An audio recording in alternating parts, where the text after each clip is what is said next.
So, iklaruhin natin sinong inaresto? Si Sara... With an H. With an Sara H. Diskaya. Diskaya. Okay.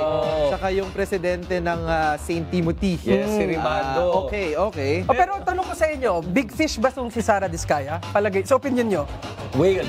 Whale. This is one of the biggest whales. Pero ang problema natin, at itong nakikita natin sa history ng Pilipinas, walang nakukulong na mga opisyal ng ating gobyerno.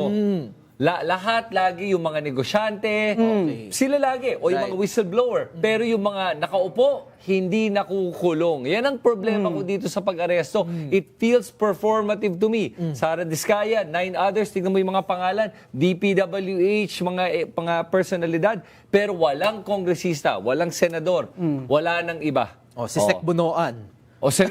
Wala din, nawawala. Kaya ang hirap paniwalaan itong mga ganitong mga filing of charges Kailan makukulong na pinangako sa atin, may makukulong na malalaking whales. Asan na yun? Yan.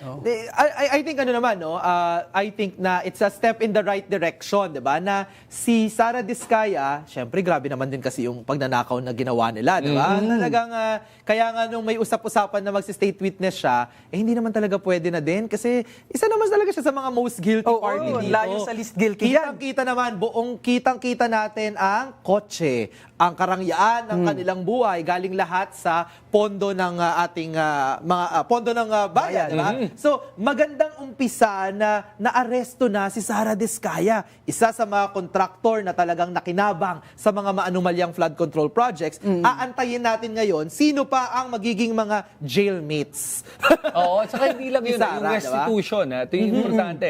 Alalahanin natin yung mga nakuha ni Sara Diskaya. Pag tinignan mo, pag kinuwenta mo yan, I wouldn't be surprised kung nasa hundreds of billions yan. Kasi ilang taon siya na nagnakaw sa kaban ng bayan. Hundreds of billions. Okay, asa na yun? Kailangan maibalik yun. Marami ang biniling mga property, kailangan makuha yun. Yes. Marami ako nabalita na karamihan na itong mga nagnakaw ay nilagay yung pera sa cryptocurrency. Kailangan maibalik lahat yun. Kaya hanggang hindi sila makabalik ngayon ng pera dahil kadalasan Hindi nila mapapalit. Oo, nakalabas na yan ng bansa. Iniwan na nila sa isang account na cryptocurrency na hindi mahanap ng gobyerno. Kaya ba may mga iba na gustong mag-world tour? Baka may mga... Posible. may mga withdrawin ba? Wala yan sigurong online banking yung mga bangko na yun. At kailangan talagang physical. Gusto ko yung point ni Chris and in fact na napakahalaga nga na siguro dapat bantayan din natin paano bang mababawi ng gobyerno yung mga ari-arian na galing sa nakaw, 'di ba? Kasi wala po ako idea, Your Honor. Dahil nga napakahusay naman itong mag-asawang Diskaya na ipinakita nila sa publiko lahat yan, may public record din, di ba? Kung ano yan, di ba? Mga buildings, mga kotse, di ba? Mga properties, no? So dapat din na inaantabayanan siguro natin na dapat talaga na makita din ng ating mga kababayan na nabalik din to. Diba? Kasi kung ang pinag-uusapan lagi ay kulang yung budget, hindi natin mapundaran, ganyan, o hindi pwedeng galing. Galing dito sa mga di ba sinusubasta kasi usually yung mga ganito ding mga properties di ba? Yung mga luxury vehicles, ilan na din yung na-auction, di ba? So yun. So pero ang tanong din ay sino pa kayang ikakanta ni Sara D? Yun yung sanang inaabangan natin kasi parang sa pagkakaintindi ko napakarami nilang kausap na mga politiko na both local and national in prominence, di ba? So nasa kanila talaga ang tarahan kung sino yung mga nakausap nila. So mahalaga, at least na-secure na natin sa kustodiya ng pamahalaan si Sara Diskaya. Ngayon nga nagkakainitan, may namamatay na.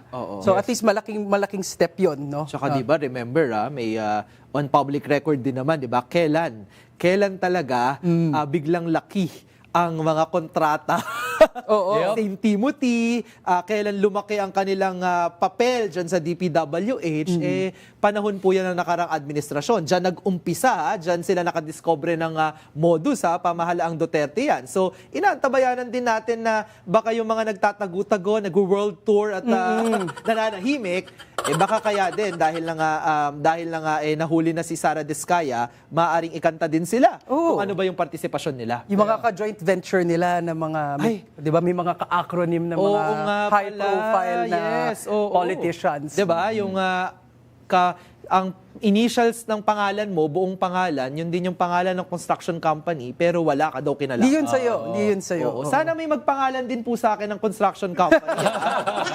May billion din dyan, ha? Doon ko gusto ipasok sa usapan natin. Kasi ang hirap nung idea ng conviction. Yes. Diba ngayon si Janet Lim Napoles, yung huling malaking skandalo noong 2013, parang yung mga malalaking politiko parang nakalaya na lahat. Yes. Ang napin down, si Janet Lim Napoles. Yep. Wala tayong nakitang politiko na nakakulong. Minakulong, nakalaya.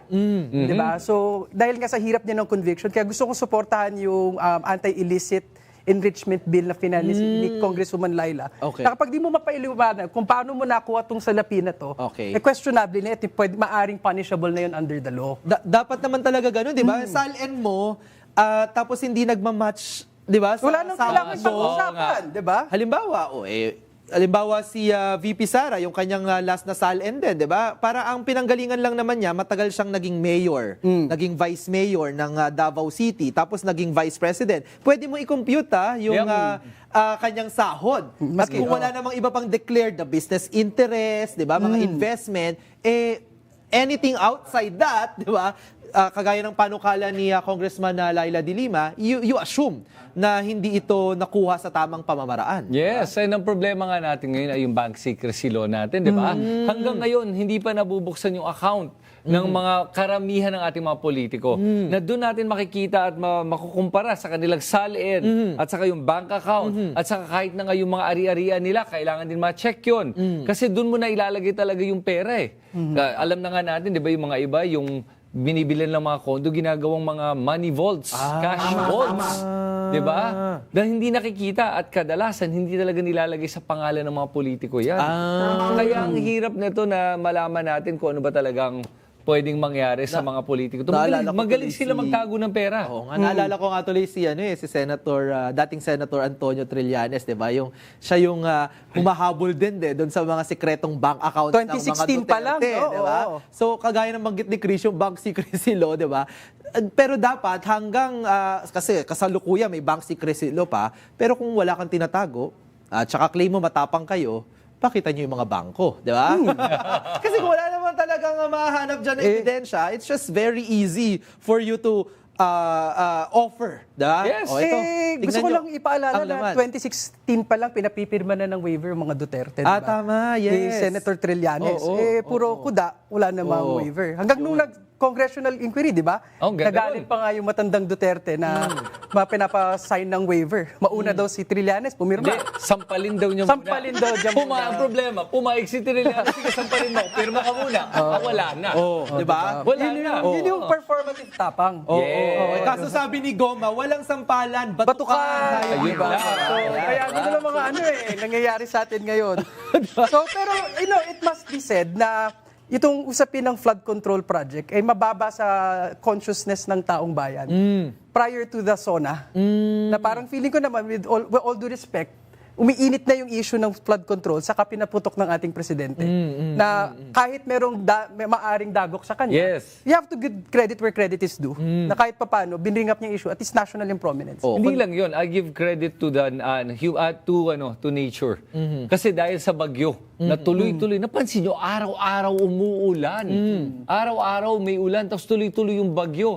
Hanggang napansin mo na, teka lang, bakit palaging baha dito? Yun yung talagang nagdala ng usapan na to sa forefront dahil nga ang daming apektado dahil sa palpak na flood control na ginawa ng gobyerno So natin. ano yan talagang kompleto na recipe yan yung expose ng presidente sa SONA niya, yung nature, Acts of tapos God. yung acts of God, no? Tapos yung pressure ng taong bayan, ayan, kulong si Sara Diskaya, di ba?